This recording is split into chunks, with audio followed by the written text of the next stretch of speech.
الحمدللہ والصلاۃ والسلام علی رسول اللہ اما بعد۔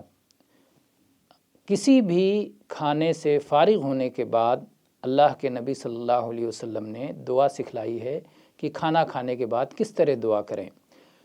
دودھ پینے کے بعد آپ نے ایک مخصوص دعا سکھائی ہے، تو آئیے یہ حدیث پڑھتے ہیں۔ عبداللہ ابن عباس رضی اللہ عنہما کی روایت ہے کہ اللہ کے رسول صلی اللہ علیہ وآلہ وسلم نے ارشاد فرمایا کہ اللہ تعالیٰ جسے کوئی کھانا کھلائے تو یہ دعا کرے، اللہم بارک لنا فیہ ورزقنا خیرا منہ، اے اللہ اس کھانے کو ہمارے لیے مبارک بنا دے اور اس سے بہتر رزق ہمیں عطا فرما۔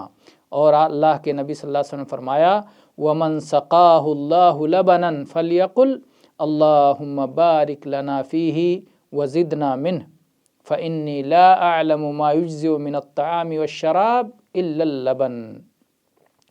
اللہ کے نبی صلی اللہ علیہ وسلم فرمایا کہ اور اگر اللہ تعالیٰ کسی کو دودھ پلائے، دودھ پینے کا شرف بخشے، دودھ پینے کا کسی کو موقع ملے، اللہ تعالیٰ کی طرف سے عطا ہو، تو اسے یہ دعا کرنی چاہیے، اللہم بارک لنا فیہ وزدنا منہ، اے اللہ اس دودھ کو ہمارے لیے مبارک بنا دے اور اسے ہمیں مزید عطا فرما۔